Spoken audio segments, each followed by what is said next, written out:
Allahumma salli ala sayyidina Muhammad. Allahumma salli wa sallim wa barik ala sayyidina Muhammad wa ala ali sayyidina Muhammad kama sallaita ala Ibrahim wa ala ali Ibrahim fil alamin innaka Hamidum Majid. Hadirin jamaah salat maghrib Masjid Al-Huda yang dirahmati Allah. Alhamdulillah, tasyukur binikmah kita masih dipertemukan oleh Allah dalam keadaan iman, Islam, sehat walafiat, sehingga kita bisa berkumpul hadir melaksanakan sholat maghrib berjamaah, dilanjutkan nanti dengan sholat isya berjamaah. Mudah-mudahan mulutnya kita di majlis ilmu dan ibadah kita di masjid yang kita cintai ini diterima oleh Allah Subhanahu wa ta'ala. Salawat dan salam semoga senantiasa tercurah kepada pemimpin alam Nabi besar Muhammad sallallahu alaihi wasallam, kepada keluarga besarnya, para sahabatnya, dan mudah-mudahan kita tercatat sebagai umat yang akan mendapatkan syafaatul uzma di yaumil akhir. Para jemaah pengurus DKM yang dirahmati Allah, alhamdulillah malam ini kita bisa bersilaturahim. Mudah-mudahan ini istiqomah, setiap bulan kita bisa bersilaturahim untuk pertama kita beribadah di masjid ini menuntut ilmu Allah, yang kedua kita belajar yang namanya kajian Al-Hikmah. Apa itu kajian Al-Hikmah? Kajian yang menitik beratkan tentang pemahaman. Saya sebagai ketua bidang dakwah Forum Ulama dan Aktivis Islam Kota Depok berusaha keliling 11 kecamatan, kita perkenalkan kajian-kajian Al-Hikmah. Apa itu? Kajian yang kita bukan hanya sekedar belajar, tapi kita memahami yang kita pelajari.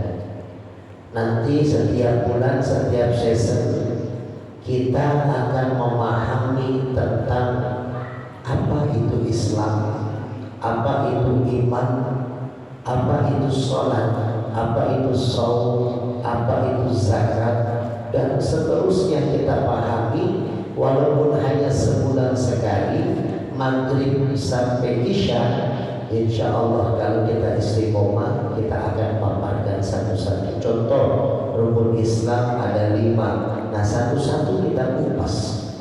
Syahadat itu seperti apa, sholat seperti apa, zakat seperti apa, puasa seperti apa, haji seperti terus. Nah, nanti boleh dilihat di YouTube Guru Hikmah Official. Itu saya juga keliling Depok dan Jakarta. Walaupun kadang kajiannya saya pakai kitab, nanti kita coba pakai kitab di bulan depan, yaitu kitabnya Riyadhus Shalihin. Tapi Riyadhus Shalihin itu ayat, hadis, tapi nanti perperangannya secara hikmah. Nanti pelan-pelan. Dan sekarang Pak, image kita Pak, kalau hikmah itu wah tukang ngobatin orang gitu ya. Memang itu juga salah satu yang diamanahi oleh guru-guru saya, kiai-kiai saya. Saya membantu orang-orang di pengobatan Al-Hikmah. Saya buka pengobatan di Cimanggis, Curug Gas Alam. Ya, yang berobati saya para ustaz, para kiai, ketua DKM, para pejabat, primom, ada yang salah kejepit, setrum, bahkan wakil wali kota Depok Pak Imam Budi Hartono juga pernah saya terapi, ya. Dan beliau nanti ada hadiah Pak, yang bisa jawab pertanyaan saya kasih hadiah minyak Al-Hikmah buat pengobatan.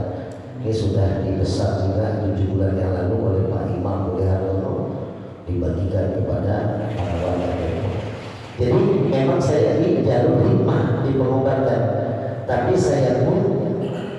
adalah seorang dai yang ditugaskan oleh kiai-kiai untuk memberikan pemahaman al-hikmah. Ternyata kita mempelajari apapun, bentuk ayat Quran, hadis Nabi, kitab apapun, tanpa kita memahami ilmu hikmah, maka ilmu yang kita punya, mohon maaf Pak, coba kita tengok sekarang yang banyak orang korupsi, yang ilmunya dikit, ilmunya banyak, ilmunya banyak Pak. Semakin pintar, semakin hebat dia korupsi. Sekarang yang di penjara itu banyak kan orang-orang pintar, ya. Makanya Islam mengajarkan kita untuk didahulukan yang namanya akhlak. Akhlak itu bisa dikuasai kalau kita memahami tentang akhlak. Maka hikmah itu adalah ilmu yang diberikan dari zaman Nabi Adam sampai dengan Nabi Muhammad SAW. Coba kita ingat-ingat sejarah Nabi Adam Pak. Nabi Adam ketika diciptakan oleh Allah dari tanah, lalu ditiupkan ruh, Nabi Adam belum ada yang ngajarin, nggak ada gurunya. Tapi ketika iblis tidak menerima, disuruh sujud kepada Adam, karena iblis merasa dia diciptakan lebih baik daripada Adam. Dia dari api sedangkan Adam dari tanah. Lalu Allah memperlihatkan kekuasaannya. Ternyata Adam bisa menjawab pertanyaan dari Allah yang tidak ada yang tahu satupun malaikat dan iblis jawaban dari pertanyaan Allah. Maka Nabi Adam tidak ada mengajarkan. Itulah ilmu hikmah, pemahaman. Terus ke Nabi Ibrahim. Nabi Ibrahim ini adalah rajanya guru hikmah. Maka ada salah satu zikir al-hikmah yang saya dapat dari almarhum Mamak Sempur Pleret Purwakarta. Kebetulan ibu saya asli Purwakarta, bapak saya asli Subang, kakek saya Banten. Saya numpang lahir di Tanjung Priuk. Tapi 12 tahun saya pesantren Purwakarta, Sukabumi, Subang, ngajar juga di dua pesantren. Lalu saya balik lagi ke Priuk. Lalu 2017 saya pindah ke Gas Alam Curug Cimanggis. Selama 12 tahun saya mempelajari ilmu adalah ilmu pesantren. Tapi ketika saya diajarkan oleh guru-guru hikmah, Mama Sempur, almarhum Kiai Khalil, lalu almarhum Kiai Haji Abdullah Abbas Bunten Cirebon, guru-guru saya Kiai Haji Ahmad Juanda Subang, lalu Abah Faruk, A'a Umar Faruk Sukabumi. Banyak saya dapat ilmu hikmah, walaupun ada ilmu kanuragan, ada ilmu pengobatan, tapi ternyata ilmu hikmah itu adalah ilmu yang bisa kita andalkan buat memahami ilmu apapun. Sekarang alhamdulillah di Kota Depok banyak ustaz-ustaz, kiai-kiai yang sedang mendalami ilmu hikmah bersama-sama saya. Saya buka majelis sedikit Budurul Qalbi. Maaf Pak, lagi agak flu karena beberapa minggu ini Pak Ketua tahu kegiatan saya tiap hari keliling dakwah, kadang terapi, orang-orang banyak yang sakit, kita keliling terapi, kadang datang ke rumah, kadang sampai subuh saya menerima tamu pengobatan. Tadi pagi juga saya baru saja memimpin acara ulama Kota Depok sampai dengan mau asar begini Kelapa Dua. Jadi luar biasa kita berjuang di jalan Allah. Intinya ilmu hikmah yang diajarkan Allah kepada Nabi Ibrahim adalah pemahaman. Kita tahu Pak, Nabi Ibrahim tidak ada yang mengajari siapa Allah. Sampai Nabi Ibrahim pernah menyangka matahari adalah Tuhan, bulan adalah Tuhan. Tapi pada akhirnya Allah beri pemahaman. Ya man 'allama Ibrahim al-hikmata an-nabi. Itu ilmu hikmah, ilmu laduni yang saya dapat dari almarhum Muhammad SAW. Pemahaman Pak. dalam Al-Quran Allah mengatakan, apa yang Allah katakan dalam Al-Quran, ud'u ila sabili rabbik, ajaklah ke jalan Tuhanmu, berdakwahlah di jalan Tuhanmu, nasihatilah orang-orang di jalan Tuhanmu dengan cara bil hikmah, dengan cara hikmah, dengan cara pemahaman, dengan cara kasih sayang, dengan cara lemah lembut. Jadi kalau ngasih tahu orang, ajak orang, jangan pakai kasar. Saya di Tanjung Priuk, Bapak kalau ke pelabuhan Priuk, kalau saya cerita bohong, Bapak boleh datang ke pelabuhan pos 3, pos 6, pos 7 yang terkenal namanya, yang membantu untuk orang-orang yang mengirim barang, mencari apa namanya, kontainer segala macam. Itu namanya Mas Ilham, orang Betawi di Banten, ya. Jadi orang sana tahu lah kalau ada urusan Mas Ilham beres. Tanya Mas Ilham siapa saya. Saya 1 tahun di pelabuhan Priuk. Saya ditugaskan oleh orang Madura yang punya usaha, tapi supirnya selalu nggak benar. Lalu saya membimbing agama di pelabuhan Priuk. Betul-betul godaan, Pak. Ujian sampai pagi kita di pelabuhan, ya, ketemu preman, ketemu apa, pada akhirnya jadi murid. Awalnya kita ditentang, tapi pada akhirnya mereka ngaji sama kita, mereka mau malam Jumat yasinan, ya. Mereka bukan gak punya ilmu, tapi rata-rata ilmunya kejauhan. Alhamdulillah dengan pendekatan agama, hikmah, mereka akhirnya yang tadinya sholatnya cuma sholat malam, akhirnya ikut sholat fardu. Yang tadinya cuma puasa sunnah, ya, puasa mutih, akhirnya dia puasa Ramadan. Ini berkat bimbingan hikmah dan lemah lembut, gak boleh keras. Ya, para wali dulu mengajarkan Islam, mengenalkan Islam, bukan mengajarkan, mengenalkan. Kalau kita udah enak, Pak. Saya diundang di Masjid Al-Huda oleh Pak Ketua DKM untuk mengisi kajian. Bapak-bapaknya udah muslim, bapak-bapaknya udah ahli ibadah. Jadi ketika saya menerangkan tentang Islam, pemahaman bapak akan menerima. Nah, bagaimana kita coba bentuk renungan kita ketika para wali memperkenalkan Islam kepada orang-orang yang tidak tahu Islam, bahkan mungkin membenci Islam. Coba kita ingat bagaimana perjuangan Rasulullah SAW ketika mengenalkan Islam.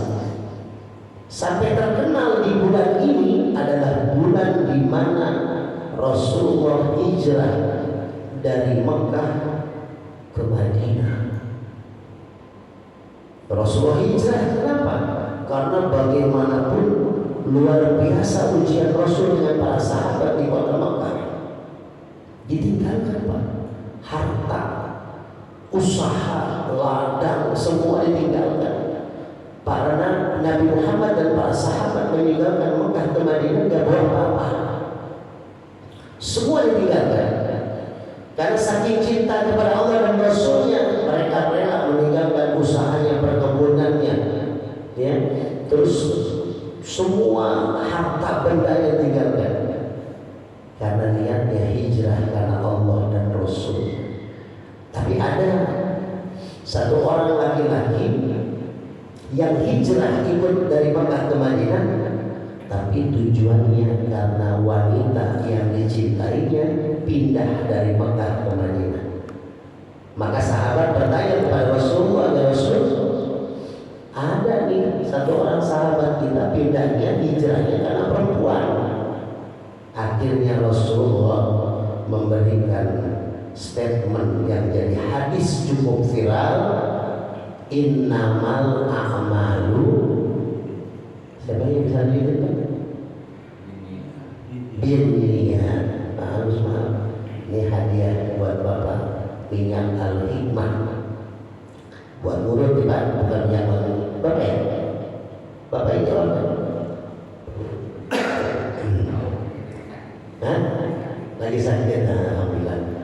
Disemprotin aja mau tidur badannya. Insyaallah besok bangunnya seger. Kalau malamnya tidur, kalau malamnya begadang nggak seger. Jadi innamal a'malu binniyat, segala sesuatu tergantung niatnya. Ya, Bapak sholat, nanti kita bahas bab sholat.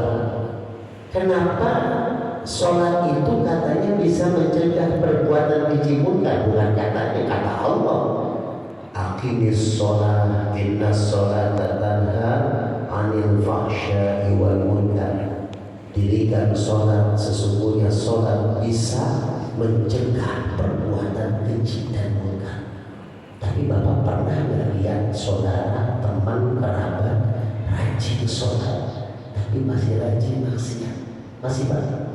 Ada orang sholat rajin ke masjid Al-Huda tapi masih minum. Ada apa yang begitu Pak? Ada nggak? Ada di masjid habis sholat minum. Habis sholat judi, habis sholat Cina, masih ada begitu Pak. Katanya sholat bisa mencegah perbuatan keji munkar.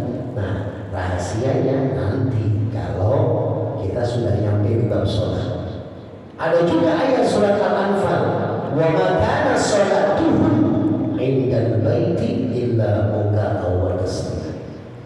Orang yang sholat di depan Ka'bah, kata Allah, mereka enggak sholat, mereka cuma bertepuk dan bersiul. Bacaan sholatnya dianggap sebagai siulan, gerakan sholatnya dianggap sebagai tepukan. Bayangkan sholat di depan Ka'bah yang mustajabah, apalagi cuma sekedar kita sholat di masjid di tempat kampung kita. Makanya esensi sholat itu kalau kita dapati luar biasa. Semua amal akan menjadi baik kalau sholatnya baik. Tapi semua amal kita akan ditolak kalau sholat ini ditolak. Ya, as-sholat ya, idza fasadat fasadatun. Jadi idza soluhat amalu kulluh wa idza fasadat amalu kulluh. Nah, itu nanti kita bahas sesi selanjutnya.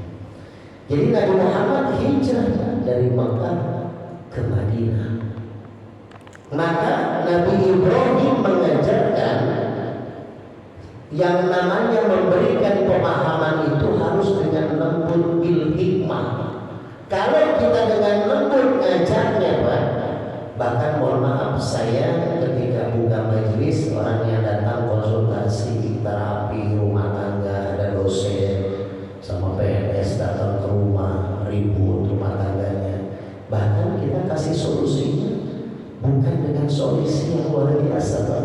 Kadang dengan candaan, saya bikin bercanda, ngobrol, akhirnya dia tertawa, akhirnya lupa masalahnya. Ketika dia mau pulang, kita tadi datang ke sini padahal mau konsultasi ya, mau cerai sama istri kok, belum ketemu solusinya, kita nggak jadi mau cerai, ketawa-ketawa itu. Itu di rumah saya sering ustaz-ustaz yang pada ngumpul di rumah, Ustaz Abu Suryatman, Ustaz Adi Nurwiyana, ya kemarin juga beliau berobat tangannya keseleo itu, terus Ustaz Dodi, Ustaz Abdul Hakim, banyak ustaz-ustaz yang kita sharing di rumah untuk memahami ilmu hikmah, bukan jago-jago ya, udah gak zamannya. Jadi kita mau belajar ilmu hikmah untuk memahami ilmu yang kita dapatkan. Karena banyak orang berilmu Pak. Ini sekarang pesantren tahfidz Quran berjejeran di mana-mana. Tapi apakah dia ketika sudah menghafal Al-Quran memahami isinya? Kalau dia sudah memahami, insya Allah dia mau jalani apa yang ada dalam Quran, dia tahu karena dia paham. Tapi kalau cuma hanya hafal tidak memahami, berantakan. Bapak mau jalan ke Bojong, Bojong ada mau ke Palu, Bapak punya handphone, ada aplikasi Google Map, ya Pak ya. Bapak pencet tuh Google Map, ya. Terus Bapak pasang ini apa? Enggak. Cepetan. Cepetan. Masya Allah, cepat banget. Jadi Bapak main mobil, Bapak masukin tuh handphone di modelnya, simpan di mobil. Karena Bapak tidak paham cara kerja Google Map. Bapak tujuannya benar, alamat benar, tapi rutenya Bapak pakai kendaraan motor, harusnya mobil. Kira-kira nyampe nggak Pak? Nyampe. Tapi Bapak bakal maju mundur, ya, karena masuk gang-gang kecil. Pas sudah masuk lah, lari mentok mundur lagi. Karena Google Map kalau motor pasti akan kasih jalur-jalur motor. Saya pernah itu Pak, habis ngobatin daerah mana nih, Cipayu, pulang ke Depok, salah pencet Google Map, nggak nyampe Pak. Sampai akhirnya didorong mobil karena pas turunan itu jalan motor, nggak bisa naik, didorong. Tuh Pak, kalau nggak paham begitu. Makanya ayatnya apa ketika turun Quran di bulan puasa Ramadan?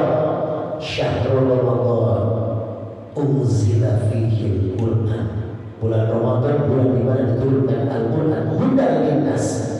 Buat apa Quran? Hudan, buat petunjuk bagi manusia. Kompasnya kita, Google-nya kita. Lah kalau kita tahu bacaan Quran kita baca, kalau kita nggak paham maksudnya apa nih ayat, bagaimana kita bisa menjalani? Makanya pemahaman itu penting. Nabi Ibrahim dikasih pemahaman itu. Makanya Nabi Ibrahim ketika disuruh oleh Allah untuk hijrah, menghijrahkan, bukan hijrah, menghijrahkan istrinya Siti Hajar dengan bayinya Ismail kepada pasir tandus, nggak punya apa-apa, nggak ada kehidupan apa-apa, air nggak ada, tanaman nggak ada, orang nggak ada. Datang ke sana ditinggalkan istri dan anak bayinya. Tapi karena yakin itu petunjuk Allah, diberikan pemahaman hikmah, keyakinan, pengobatan itu yang hikmah. Saya diundang Kiai Bambang nulis, saya nulis, Kiai Bambang borong minyak tuh 50 botol langsung beli cash. Saya diberikan waktu oleh Kiai Bambang untuk memberikan pemahaman tentang minyak. Saya panggil orang jamaahnya, saya pegang tangannya pakai minyak, semprotin, kita baca zikir, saya suruh fokus, rasain di belakangnya, panas Pak. Kalau titik penyakitnya panas, tanpa saya pegang, bahkan imam juga saya pegang tangan. Ustaz Abu Sulaiman pernah ustaz kumpul, tanpa saya sentuh langsung panas di belakang, tanpa disentuh. Kenapa bisa terjadi? Apakah jin? Bukan. Keyakinan Pak kepada Allah, sugesti. Kalau kita yakin kepada Allah, akan tertular tuh energinya. Kita yakin ke Allah, yang berobat juga yakin ke Allah. Percuma Pak, kita datang ke dokter mahal, rumah sakit megah, tapi kita nggak yakin, kita nggak sugesti, nggak yakin ke Allah, nggak sugesti sama dokternya, nggak akan sembuh. Mau obatnya mahal juga. Tapi Bapak pusing, datang ke warung beli Paramed, karena Bapak udah tahu Paramed mah cepat, ya kan gitu. Minum, padahal obat kimia itu berat banget, coba Paramed hati-hati. Sugesti Pak. Jadi harus yakin. Ud'uni astajib lakum, kata Allah. Kalau kamu minta kepadaku, aku akan beri. Jadi itulah pemahaman hikmah. Akhirnya Allah memberitahukan kepada Siti Hajar dan Nabi Ismail bahwasanya Allah tidak akan menelantarkan hambanya. Kalau nggak ada Siti Hajar, Nabi Ismail, tidak ada kota Mekah sekarang, tidak ada air Zam-Zam. Inilah kuasa Allah. Jadi itu Pak, dari Nabi Adam hikmah turun ke Nabi Ibrahim. Nabi Ibrahim turun kepada Nabi Ismail. Nabi Ismail waktu kecil membantu ayahnya bangun Ka'bah. Dia ngambil batu kecil-kecil untuk menopang Ka'bah. Siapa yang beritahukan? Pemahaman dari Allah. Inilah ilmu hikmah yang mulai sudah orang hanya belajar, yang penting bisa tapi tidak paham. Kalau orang sudah paham, insya Allah dia akan tahu bagaimana cara mengaplikasikan pemahamannya. Yang pertama, hijrah itu dari hal yang gelap menuju menuju hal yang terang. Kalau selama ini kita belajar ilmu 100 ayat sehari, 13 hadis sehari, tapi satu pun kita nggak paham, cuma ayat tentang itu. Tapi kalau saya pribadi ketika nanti pakai kitab, mungkin satu ayat bisa berhari-hari kita terangkannya. Gitu. Karena apa yang paling mahal itu adalah pemahaman. Jangan sampai kita salah dalam ilmu safinah saja, fikih safinah. Itu bab awal saja, Bismillahirrahmanirrahim, belum Al-Fatihah. Itu bisa 5 jam kiai menerangkan. Bismi dengan menyebut nama Allah, Bismi dengan menyebut nama Allah, Allah. Terus disambung Ar-Rahman yang Maha Pengasih, Ar-Rahim yang Maha, disebut itu, dipahami. Bismi apa, Allah apa, Ar-Rahman apa, Ar-Rahim apa. Itu baru satu kali. Makanya kita belajar jangan buru-buru pengen tamat, tapi kita harus paham.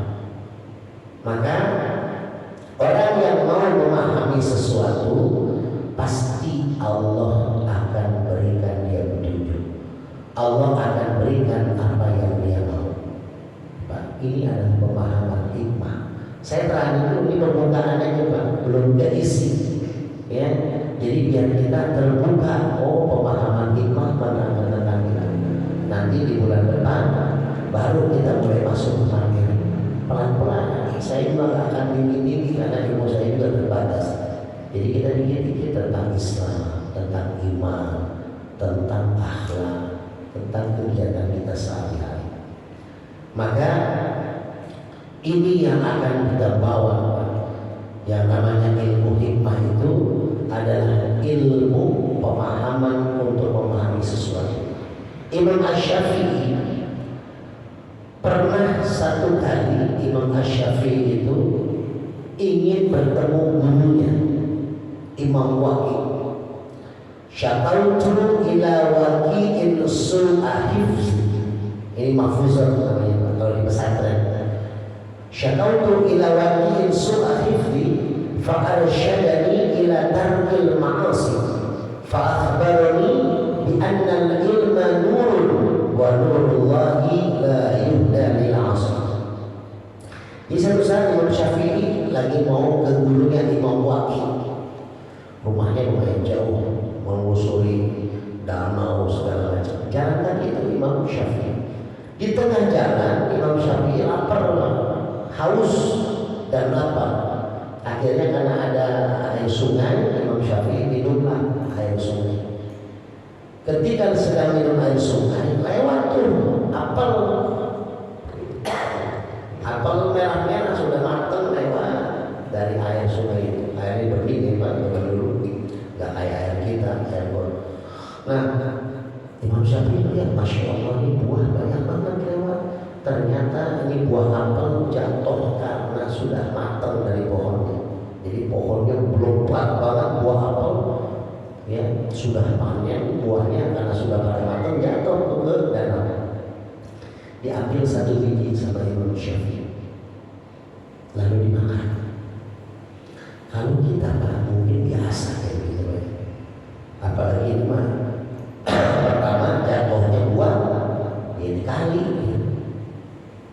Bukan punya siapa-siapa, kita mah jalan kan begitu. Yang di pohonnya udah kelihatan banyak, pura-pura lempar batu jatuh makan gitu. Ketika makan, Imam Syafi'i sampailah di guru Imam Waqi'. Ketika beliau sudah di Imam Waqi', beliau belajar. Jadi Imam Syafi'i itu luar biasa. Beliau belajar kepada Imam Malik, dan Imam Hanafi, Imam Malik, Imam Syafi'i, Imam Hanbali. Imam Syafi'i belajar ke Imam Malik. Kalau dia belajar hari Rabu jadwalnya, hari Senin beliau sudah sampai rumah Imam Malik. Tapi tidak mau mengganggu Imam Malik, jadi beliau bikin tenda di seberang rumah Imam Malik selama 2 hari. Saking takzim terhadap guru. Imam Syafi'i 9 tahun sudah hafal Quran. Maka apa ilmu laduni itu zaman Anda Ibrahim al-Hikmatahan itu ilmu laduni. Nah Imam Syafi'i itu kalau diajarin gurunya Pak Misalkan gurunya bicara tentang ilmu selama 5 jam, ya, nanti Imam Asy-Syafi'i disuruh mengulang, itu langsung bisa mengulang 5 jam sama persis dari yang disampaikan gurunya, tanpa berubah titik dan koma. Bayangin Pak, tuh saking pintarnya ilmu laduni Imam Asy-Syafi'i. Kalau kita kan dikasih tahu teman, tadi saya kayaknya lihat istri kamu tuh naik motor sama cowok, ya. Nah teman kita kasih tahu, padahal teman kita melihat istri kita naik motor pakai helm Gojek, tapi nggak kasih tahu Gojeknya gitu ya. Jadi kan cemburu tuh suami teman kita ini, cemburu sama istrinya. Kita kan gitu, kita berubah berita orang ini benar ya? Bukan. Saya jadi takutan ya. Jadi itulah ya, kalau kita manusia kan suka lebih-lebihkan atau mengurangi daripada berita. Nah, kalau Imam Asy-Syafi'i apa yang disampaikan gurunya disampaikan kembali sama persis. Ya. Nah, pintar kan? Nah, saat itu Imam Asy-Syafi'i ketika belajar sama gurunya Imam Waqi susah menghafalnya, susah menerimanya, susah memahaminya. Lalu bilanglah, wahai guruku Imam Waqi, kenapa ya? Oh saya susah menghafal ilmu dari guru. Lalu Imam Waqi bertanya kepada Imam Asy-Syafi'i, kamu tadi waktu kesini pernah melakukan maksiat nggak? Enggak. Pernah nggak? Coba ingat-ingat, pernah nggak kamu mengambil sesuatu yang bukan hak kamu? Teringatlah buah apel yang jatuh tadi di danau. Oh iya, guru, saya pernah makan buah apel. Sedang perjalanan sini saya lupa, saya haus, saya minum air sungai, ada apel lewat, tapi ini apel matang jatuh dari pohon. Ditanya sama gurunya, apel itu ada pohonnya? Ada. Pohon itu ada yang punya? Ya pasti ada dulu, karena pohon itu menjulang dari tembok rumah orang. Kamu kalau pengen hafalan kamu bagus lagi, maka kamu datangi yang punya pohon apel, minta ridhonya. Bayangkan Pak, satu apel minta ridho. Kenapa? Karena al ilmu nurun wa nurullahi la yubdalul asr. Ilmu itu cahaya, dan cahaya Allah tidak akan diberikan oleh orang-orang yang bermaksiat. Makanya kalau kita, aduh Ustaz, saya belajar Quran kok nggak masuk-masuk ya, ngapalin Quran tuh, qul huwallahu ahad aja muter-muter. Coba tengok apakah kita banyak hal maksiat dalam diri kita, dari perkataan, perbuatan, makanan, segala macam. Akhirnya Imam Syafi'i kembali itu menelusuri siapa yang punya pohon apel. Ketemulah seorang bapak-bapak. Pak, saya datang ke sini mau cerita. Saya mau minta ridho Bapak. Ridho apa katanya? Saya tidak sengaja lagi berangkat ke rumah guru saya menemukan apel di atas danau, karena jatuh dari pohon, saya yakin punya Bapak. Saya makan satu Pak. Kata guru saya, hafalan saya susah karena saya tidak izin makan buah apel itu dari yang punya. Apakah Bapak yang punya? Ya, saya punya. Saya minta ridho ya Pak. Oh nggak bisa, kata si bapak itu. Tolong Pak, ridhoi saya. Kalau Bapak ridho buah apel yang saya sudah makan, saya akan setuju syarat apapun dari Bapak. Bayangkan Pak, cuma apel doang. Akhirnya apa sih Bapak itu bilang? Oke, saya akan ridhoi apel yang kamu makan satu itu, asal dengan syarat kamu menikahi anak perempuan saya. Mau gak Pak? Cari buah apel. Cari buah apel. Bapak minta ridho. Pasti dipanggil hansip untuk ditangkap. Imam Asy-Syafi'i kaget. Pak, yang benar Kalau kamu mau nomor saya dari apa yang kamu makan, nikahi anak perempuan saya ridhoi. Kata Imam Syafi'i, kebetulan saya nggak punya istri Pak, tapi benar Pak tawaran Bapak, benar. Kamu jangan senang dulu, kata si Bapak. Kamu mesti tahu anak saya. Memang kenapa dengan anak Bapak? Anak saya tidak bisa melihat, anak saya tidak bisa mendengar, anak saya tidak bisa bicara, anak saya tidak bisa megang, anak saya tidak bisa jalan. Wah, yang hidup, ya? Gak bisa ngomong, bisu, gak bisa dengar, tuli, gak bisa melihat, buta, gak bisa megang, gak bisa jalan, berarti kan mayat hidup Pak. Coba Bapak mau gak tawarin anak gadis tapi dengan ciri-ciri begitu? Tapi Imam Syafi'i adalah orang soleh yang punya ilmu hikmah. Dia menerima tawaran dari Bapak itu untuk membina anaknya.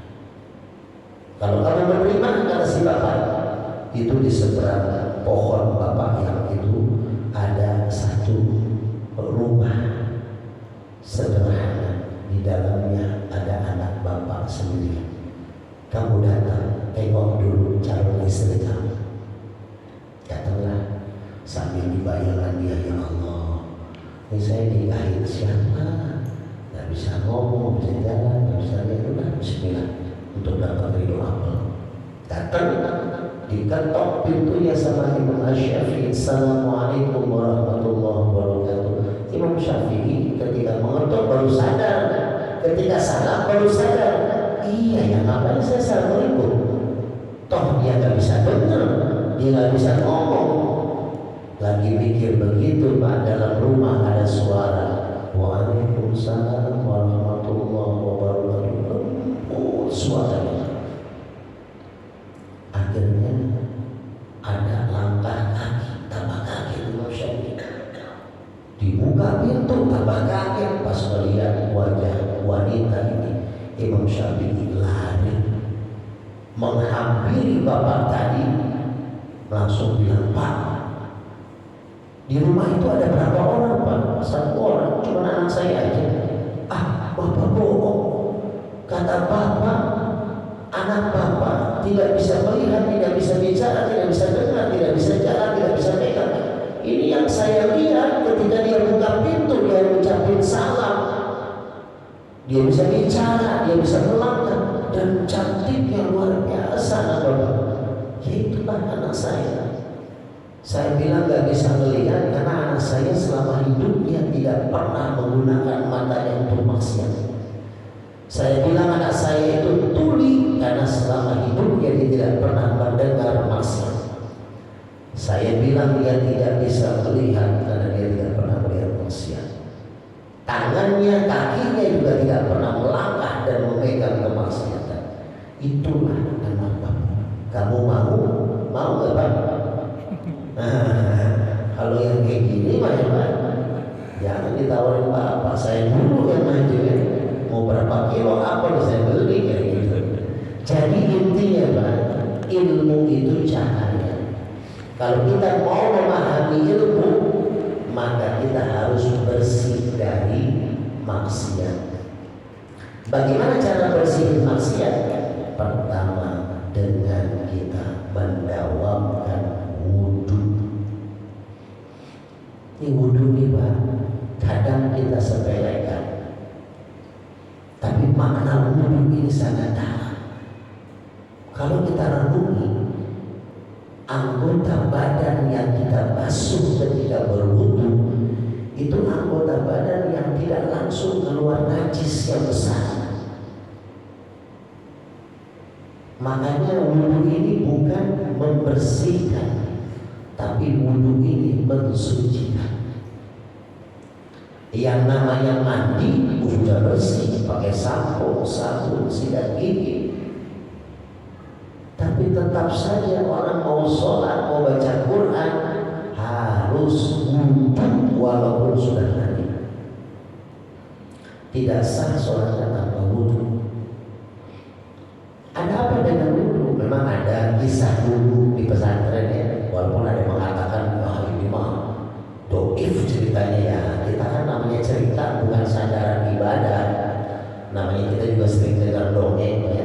Dulu zaman pesantren mungkin Zainul Emjed dulu almarhum juga sering ceramah bahwasanya wudhu itu karena apa yang dibasuh oleh anggota wudhu itu karena Nabi Adam melakukan maksiat di surga.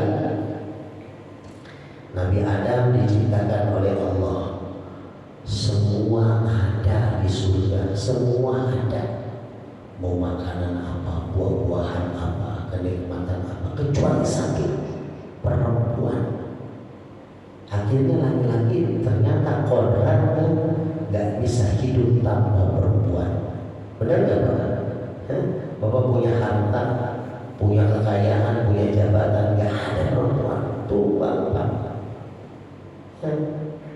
Makanya Nabi Adam merasa sedih. Akhirnya diciptakanlah Siti Hawa dari tulang rusuk Nabi Adam.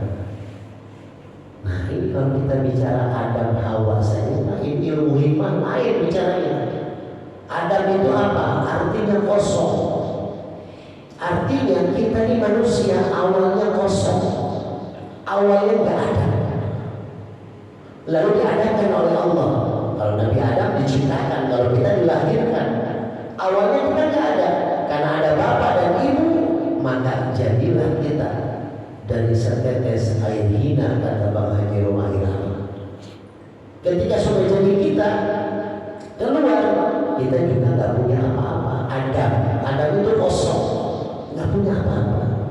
Kita keluar dari ibu kita, nggak punya baju, nggak punya celana, nggak punya ilmu. Bayi mau diapain aja dulu, namanya bayi kan. Kita ini Adam Pak. Adam itu artinya kosong, hampa.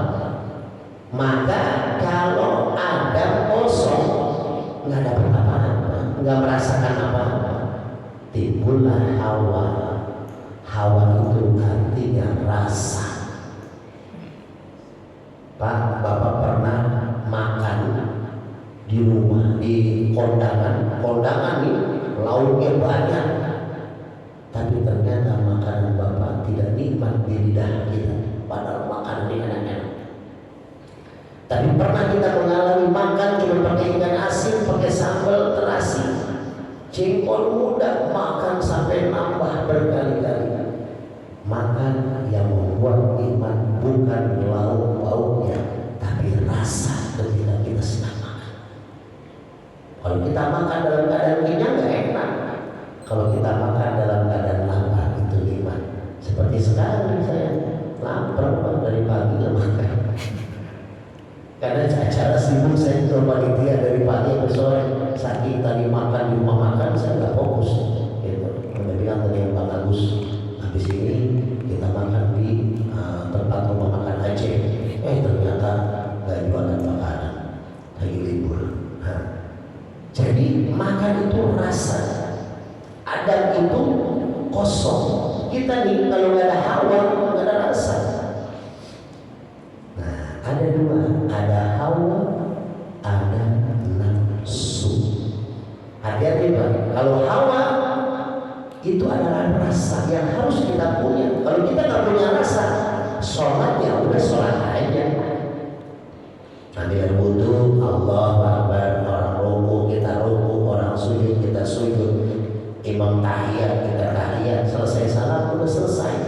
Nggak ada urusan lagi dengan sholat. Itu yang membuat sholat tidak mencegah perbuatan keji, bukan, karena sholatnya nggak pakai rasa, makannya nggak pakai rasa. Saya di pesantren Pak, makan itu disumbang dulu tahun 90. Sebulan dikasih itu 30.000, itu udah plus mau makan.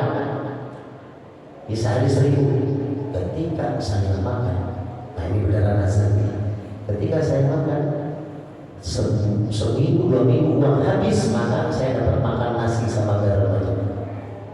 Tapi nikmat di pesantren Pak, nasi garam di bawah nasi ada sate, ada ikan, ada rendang, nikmat Pak. Cobain kalau nggak percaya. Bener nggak Pak? Nikmat. Kenapa? Karena rasa. Nanti kita lanjut. Inilah Pak. Kalau ngomongin nikmat belum masuk ke materi nih Pak. Baru dasar ya. Jadi jangan pengen banyak-banyak dapat ilmu karena ilmu saya sedikit, tapi kita yang penting sedikit tapi paham. Masih mau lanjut Pak bulan depan? Lanjut. Nah, kalau masih mau lanjut, tinggal nego sama ketua masjid. Ya. Mudah-mudahan kita semua dipanjangkan umurnya, diberkahi, bapak-bapak hadirin jamaah juga diberikan kesehatan pelajaran. Kita doakan juga ketua masjid, para pengurus, para donatur, para jamaah, semua para ustadznya diberikan kesehatan keberkahan.